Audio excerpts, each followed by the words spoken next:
it's no different than someone starting up a business or even buying a piece of property, right? Paying an agent to be involved in the acquisition of a property or whatever, paying the banker.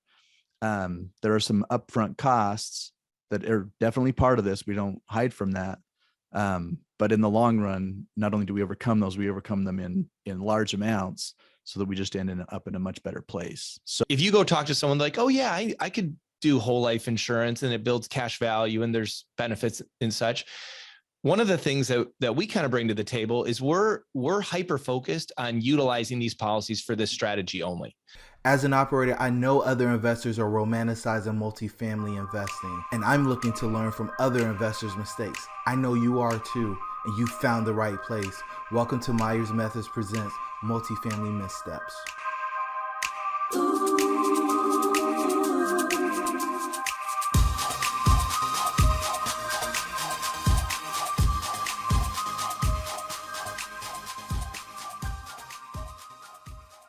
Hey everybody, and welcome to Multifamily Missteps. I'm your host, Jerome, and I've got the pleasure of having Blake and Rod in with me today. Ladies and gentlemen, we're going to talk about a strategy that I use to buy multifamily investments and a bunch of other things. And if you aren't using it, I'll be honest with you, you're probably missing out. So Blake, Rod, super excited that you guys made some time to hang out with me. You did an amazing job at the Mid-Atlantic Multifamily Investing Conference, and so to have you on to talk a little bit more about this technique that the wealthy are using in order to be liquid, create some wealth transfer, and I mean, there's so many other benefits that I imagine we'll dive into in this episode. I'm just glad you guys are spreading the gospel. Yeah, absolutely. So welcome in. Yeah, thanks for having us. We're excited to be here. We had a really fun time at your event and really enjoyed speaking with you, and have talked offline with some people who were at the event as well. So we're excited to share a little more in this episode here.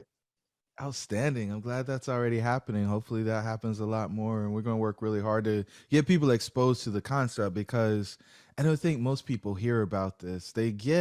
And so we're going to talk about a product that some people villainize, and it's because it's not for everybody. But if you've got a very specific goal that you're trying to achieve, this can be one of those arrows in your quiver to help you get there. So Blake, Rod, I don't know who wants to introduce the concept, but I would really love for you guys to just dive in here and let's have a great conversation and provide a tremendous amount of value to these listeners. Great. Well, I'll take the 30,000 foot overview, and then Rod, you can kind of fill it in. But the strategy that we're talking about is what we refer to as the investment optimizer. So the purpose of this strategy is not to change any of the investing that you're doing. It's really just to add an additional layer of profitability to the things that you're already going to be investing in anyway. So before people meet us, what typically happens if you're investing in multifamily, or really it could be any type of alternative investing, typically what happens is individuals are building up money, their liquid capital, as you mentioned, Jerome, in some place that's safe and liquid, which tends to be bank accounts, savings accounts, money market accounts, right? Things like this, with the idea that they need to have capital that when investment opportunities arise, they liquidate that, they go invest, they earn their rate of return. And as that cash flow comes back, it just goes right back into their bank account. Well, one of the inefficiencies that's naturally happening is that as money's sitting in what we call the opportunity fund, right, waiting to be deployed, it's just not really doing much for us. So, we have the safety and liquidity that we can get in bank accounts, but then beyond that, there's no growth. Certainly in today's low interest rate environments, there's no tax benefits. And so what the investment optimizer does is just optimize where dollars are being stored before you go invest, and then really trying to maximize the amount of benefits that we can get by having our money in a place that's safe and liquid, but we can get much higher returns, much greater tax benefits. And then maybe we can dive into this, Jerome, but utilizing this strategy, you can literally have the exact same dollar earning multiple returns at the exact same time. And Rod, do you want to pick up on any of that? Sure. Yeah. So let me hit on kind of what you just talked about, because sometimes when we mention that it creates value in multiple places simultaneously, it almost sounds like magic or something, right? But really what's happening is the money that we're putting aside, that we're building in this opportunity fund, it actually stays where it is when we're going to utilize it. We just actually take a loan against it. And so in other words, it stays where it is, earning that return that Blake talked about. And on average, right now, we're getting about a 5% net return, tax-free. So nothing to sneeze at, except, with a lot of the people that I'm sure invest in multifamily, they're thinking, well, 5%, Rod, I can go do a lot better than that. But the point is, you leave it there, it continues to earn that 5%, but you're taking a loan against it, you're collateralizing it, and then that money is what you're using to go and invest within multifamily or whatever you invest in. You create the return there as well. And so again, simultaneously, we're quite literally creating value in multiple places. Wait, is that legal? Well, here's the thing, Jerome, and I'm sure like a lot of the people who are listening to you use leverage all the time, right? You go buy a piece of property and you're not going to buy it outright. Like I shouldn't say that. Some people do, right? And I don't mean to say that they're doing anything wrong, but people who want to really optimize what they're doing in their investing, go get a loan from the bank and use that for 75-80% of the purchase. And so this is a similar idea. We're leveraging the dollars that are in that opportunity fund. And so it's very similar to what people are already doing with loans in their investing. Very similar, because you're using leverage to get the leverage. Almost. Yeah. You have the asset sitting there. You're using it as collateral to go get dollars from somewhere else, other people's money, right? We talk about that. And so think of it this way. When I do go buy the property, I get a 75% loan through a traditional lender. My 25% that I'm putting down, I'm using other people's money. So in other words, it's basically creating a situation where 100% of what I'm using to go buy that property is leverage. It's other people's money. Now, many of the educators will say, well, that's just flat out risky. What do you guys think? I think a lot of it has to do with the type of account that you're utilizing for it. So we like to talk about this leverage being more conservative, and maybe this is a time where we can jump into the actual product that we're utilizing. And so I know, Jerome, you said this is something that's disparaged by some people, some voices out there, some financial voices, but we're using a very special type of life insurance policy. So we refer to it as max overfunded dividend paying whole life insurance. And it's quite a long name. And life insurance, as we kind of throw that out there, a lot of people have heard about life insurance being a very poor wealth building tool.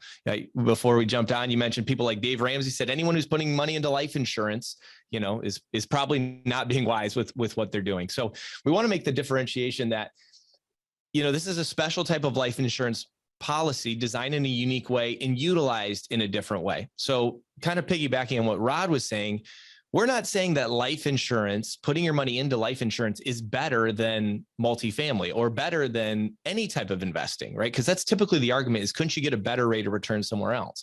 Where what we're utilizing these policies for is a replacement of where we're storing our cash or the opportunity fund, as we talk about. So it's really a place a strategy that's replacing the bank accounts that you're saving money in before you invest. And by utilizing these policies, we're able to get significantly higher growth, right up to about 5%. There's tax advantages. There's some creditor protection. Yes, there is a death benefit, but our focus is more on building the investor component, which is the cash value, as opposed to the death benefit. So it's designed in a totally different way, and it's utilized in a different way. Again, we're not putting money into life insurance just to let it sit and grow. We're utilizing these policies as a way to enhance what our dollars are doing in between deals.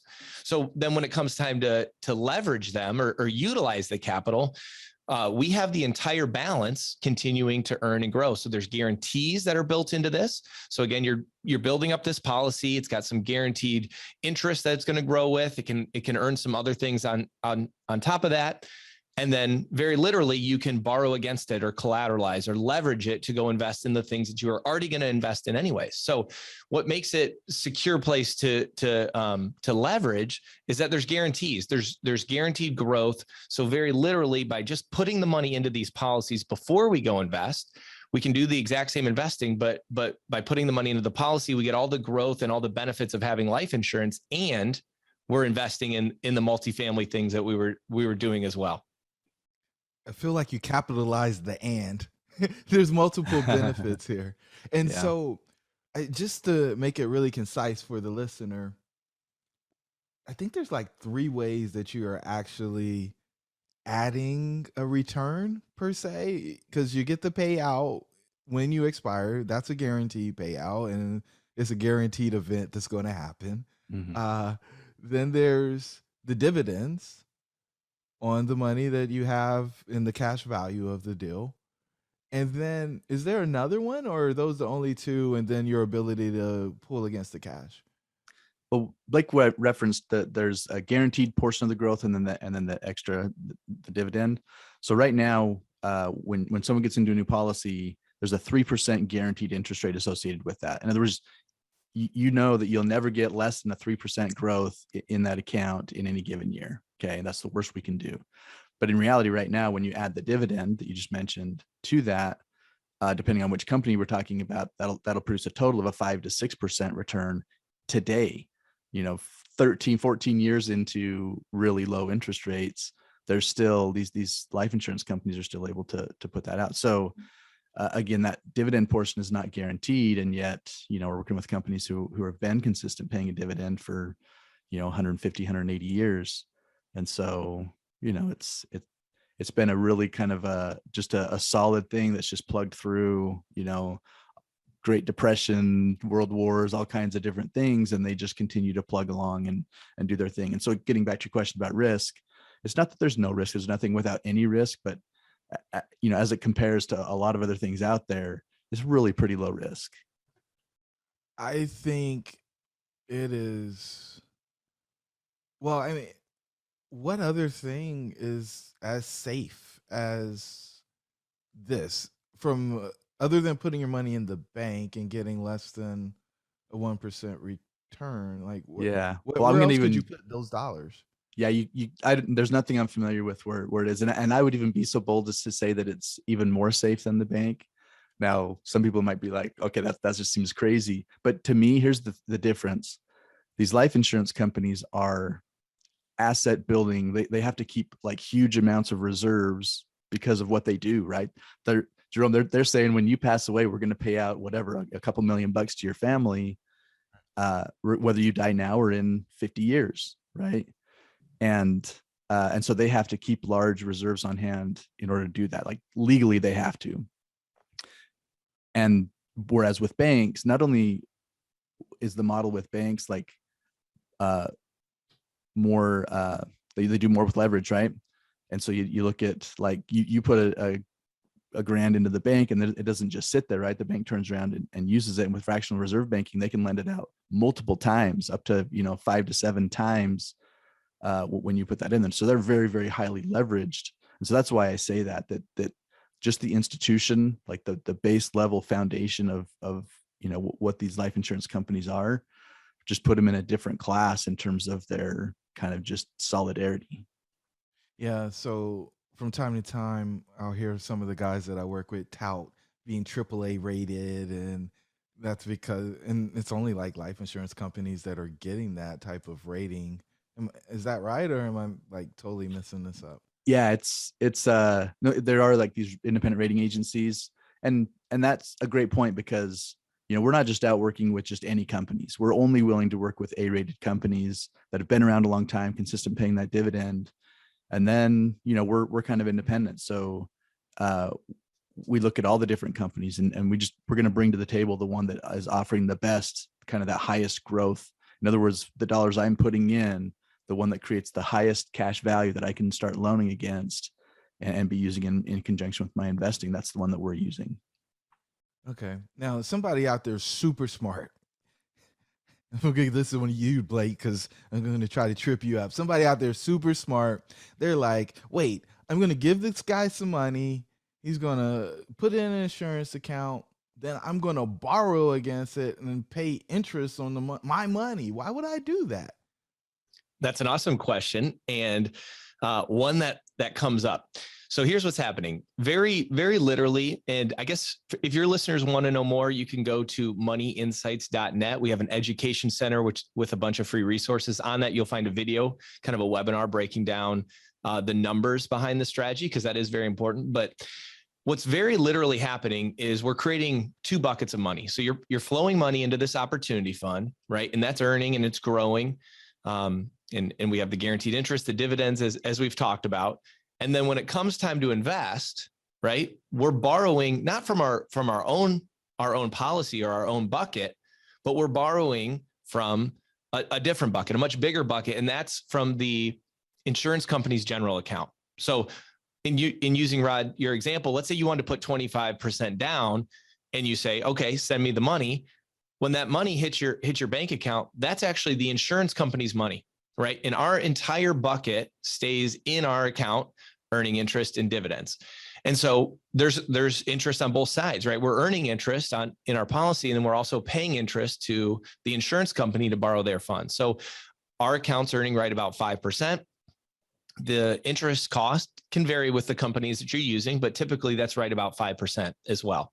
So this is, when you first hear that, it's like, okay, I'm earning 5, paying 5. How am I really getting ahead? Isn't that like a wash loan?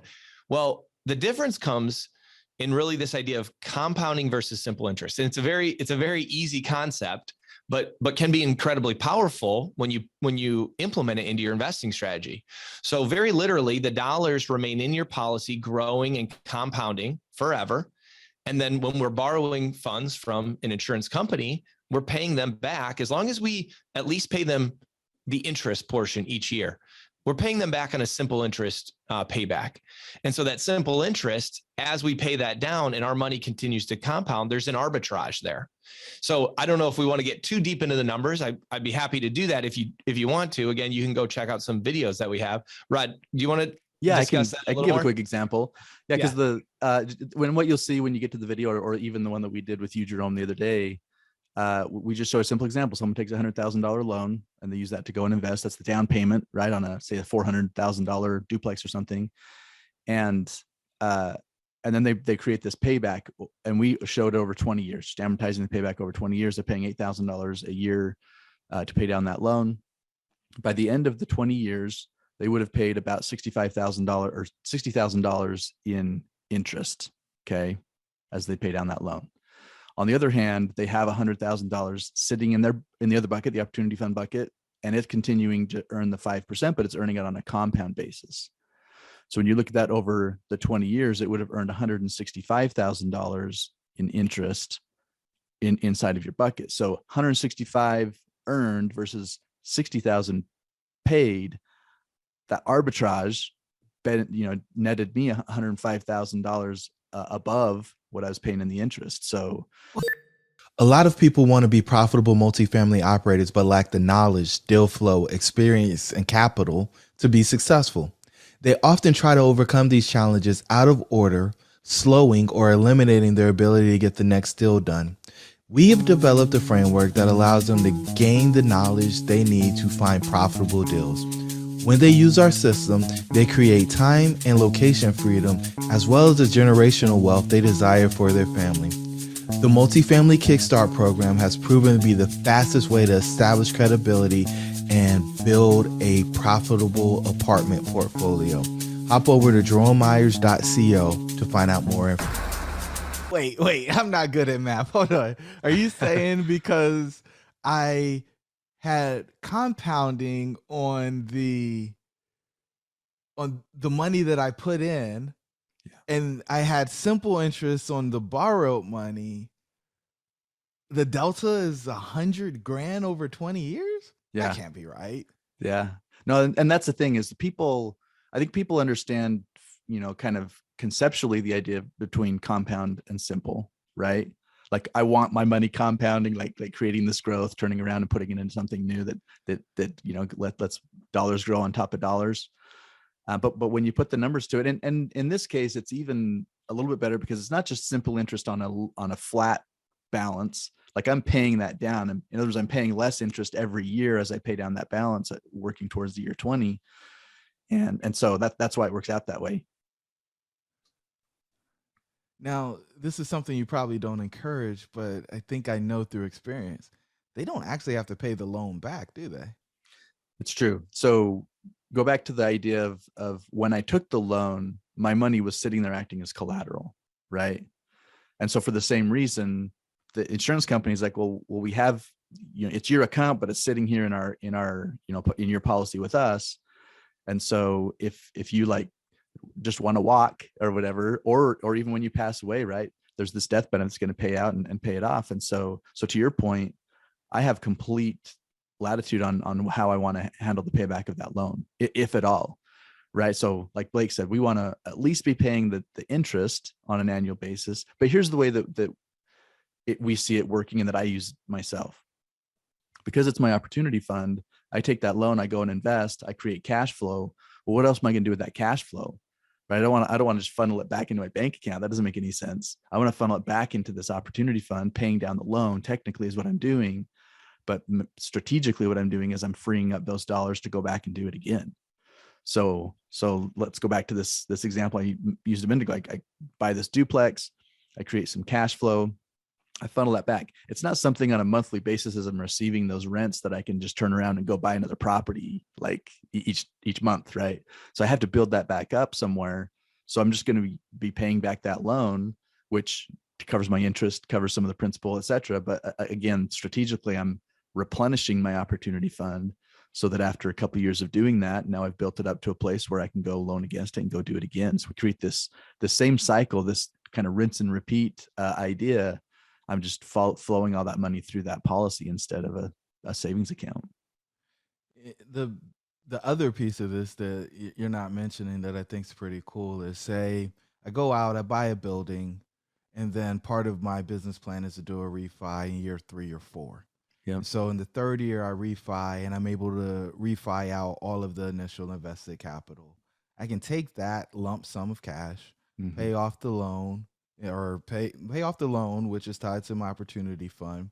And now I got a full opportunity fund to go again. And the original money that was in the opportunity fund's been growing on that compounding curve.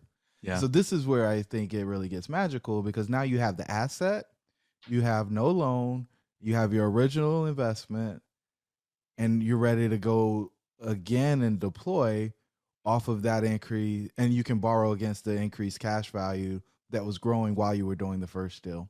Yep. And in fact, in that video that Blake mentioned, we actually show an example of somebody doing exactly that. So we say, okay, hey, if we're saying it's better than just using a regular savings account, then we'll show you. And so side by side, it's the same. In the example, $100,000 a year for 5 years that this person is setting aside. But on the left-hand side, they're using the investment optimizer. On the right-hand side, they're using a savings account. We just play it out. Say, hey, same kind of investment pattern, exact type of situation that you just described. And over 20 years, then just kind of a teaser, we end up creating $2 million more value by using the investment optimizer than if we didn't. That's wild. So, I mean, we can literally supercharge our investment by being smart with what we're doing with our storage account or our opportunity fund. Now, for the people who may be out there still in like, oh man, like I don't believe it. Like, there's this thing called BOLI, and it's the bank-owned life insurance. And so you guys may be familiar with it, but why would banks own these type of policies? Yeah, I mean, it's for the exact same reason that we talked about here. In other words, they have lazy money sitting around, right? Yeah. So I talked like they loan out everything. They do have to keep reserves, right? They have to keep a certain amount of money that's liquid. It's the exact same things we're talking about here, right? It's liquid, can be used if they need to, but they want to have it in a place where it's doing something for them. And so banks quite literally will own life insurance, and it's on their executives, right? Somebody has to be the insured on that. And so it serves a business purpose as well. Like they call that key person insurance. If that executive passes away, then they're economically, having to recover from that. And so it serves the purpose for the insurance port, but it's designed in the way that we're doing it to where they're creating a 5% tax-free return inside of the bank. And like you said, where else can you go do that where it's just like, it's like happening like clockwork? It's just so predictable and consistent in how it does it. Okay. Back to Blake. Blake, I don't want people running out and talking to the guy in the multi-level marketing insurance company about this. What should people be looking out for when they're trying to implement this strategy? I mean, they should go to the website and check out the education center, but if somebody else approaches them before they get there, what type of questions should they be asking to know whether or not they're buying what you're describing versus buying something that's going to be a headache and a burden for them? Yeah. And I think that's the tricky part, even from our perspective. Sometimes I wish this wasn't called life insurance, because life insurance it's so broad. There's so many categories. So what we're talking about is something very specific. And so one of the objections that people often have is, oh, you could go, for the cost of a whole life insurance policy, you could buy term life insurance at a much cheaper price, right? You could pay less premium. Well, the way that we're utilizing or designing these policies is literally the exact opposite. So the way you buy most insurance could be home, auto, life insurance is small premiums for high protection. And so when we're utilizing this policy for to optimize our investments, it's the exact opposite. We start with, okay, we're trying to capture the dollars that are going to be going into investments anyway. So once you understand the math, kind of how the strategy works, some of the components, it just makes sense to be flowing our dollars into this policy first. So then when we're starting with, okay, we're trying to optimize our investing, we want to get max cash and least amount of cost. And so a lot of that cost is the death benefit. So we're not starting with, okay, how much death benefit do you want, which is maybe what a typical type of insurance person would start with. We're saying, how much money are you trying to invest in the next year, 5 years, 10 years, and building the strategy around that. So I think then to get a little more specific, Jerome, to your question, you need to be working with someone, in my opinion, who specializes in designing policies in this way. So if you go talk to someone like, oh yeah, I could do whole life insurance and it builds cash value and there's benefits and such. One of the things that we kind of bring to the table is we're hyper focused on utilizing these policies for this strategy only. So we're not out there looking at a million different ways to do life insurance and all the benefits that you can get if you structure different ways. We're trying to say, okay, we're going to start comparing these companies, and we do regularly. And as Rod mentioned earlier, we're just trying to find, if we're going to put dollars into a life insurance policy to optimize our investing, what companies and what policy structures can we get that are going to maximize the growth of the cash value and the flexibility and all the benefits that we can get versus, just going the typical insurance route, which is just to say, yeah, we could put money in here and it builds up cash value. And let me give you one more thing on that. The typical whole life insurance policy, oftentimes people don't like it or are push back against it because we can't use it for a couple of years. That's one thing that they've heard about. Well, when you design policies that are maximum overfunded, meaning we're putting a lot more money into it than the cost of insurance portion, we can have access to those dollars as quickly as 30 days after starting the policy. So we have very literally have many clients who are designing policies, they're putting money into those policies, and then 1 month later, they're deploying those dollars into multifamily investments right away. So it's not something that needs to be built up. You, of course, could be building it up for 1, 2, 3 years if you're planning on investing in the future, but this isn't something that's going to restrict any of the active investing that you're going to do. Oh man. Well, there's got to be some type of friction. There's got to be some. What's the inefficiency in this system? There's got to be something. There's commission. There's got to be something. Yeah. It's a great question. And that's, and you'll see that like in the example that we show, I mentioned earlier, the 100,000 a year for 5 years. There are costs, right? We're setting up a life insurance policy. And as Blake mentioned, we minimize the costs. We want to keep them as low as possible, but the fact is they're still there, right? And that doesn't exist on the savings account side. So there is, as you'll see in the example, We only have about 75% of the 100,000 in that first year to invest. It gets better from there. The costs are higher in the first couple of years. But the point is, it does take some time to get there, but in the long run, you just end up in a much better place. So it's no different than someone starting up a business or even buying a piece of property, right? Paying an agent to be involved in the acquisition of a property or whatever, paying the banker. There are some upfront costs that are definitely part of this. We don't hide from that. But in the long run, not only do we overcome those, we overcome them in large amounts so that we just end up in a much better place. So yes, friction. Yes, that kind of becomes a stumbling block for some people where they look at it and they're like, I just don't know if I want to, have less today to invest than what I was going to. But as I said, in the long run, you just end up in a much, much better place. And maybe I can expand on that a little bit, because sometimes people will say, okay, well, that's great. I've built all this money into a life insurance policy. Nothing's going to happen until I die, right? Well, that's not the case. This also becomes a source of tax-free income in retirement for people. So in other words, you've built it up in a place that you continue to have access to it, right? We've talked about the liquidity and whatnot. You can continue to use that money. In this case, you just use it for your retirement income. It's tax-free, so it's much more efficient than a lot of the other retirement vehicles out there. Think of it kind of like a Roth from a tax standpoint. I'm putting after-tax dollars in. Everything else I take back out is tax-free. And so, again, it's something that you use while you're living, and then to the extent that you didn't like deplete the whole thing before you passed away, then that determines the size of what passes on to the next generation. And so that piece that you're talking about that you use in retirement is really the dividend, because the dividend continues to grow based on the cash value.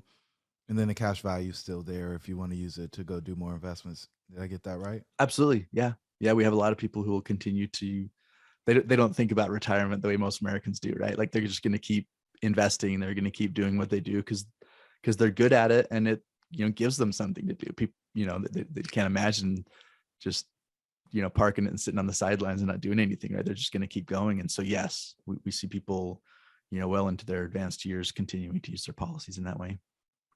All right. Now, the sharpest person that's listening to this episode is saying, Blake, Rod, I hear you. But is this compounding because we're reinvesting that dividend?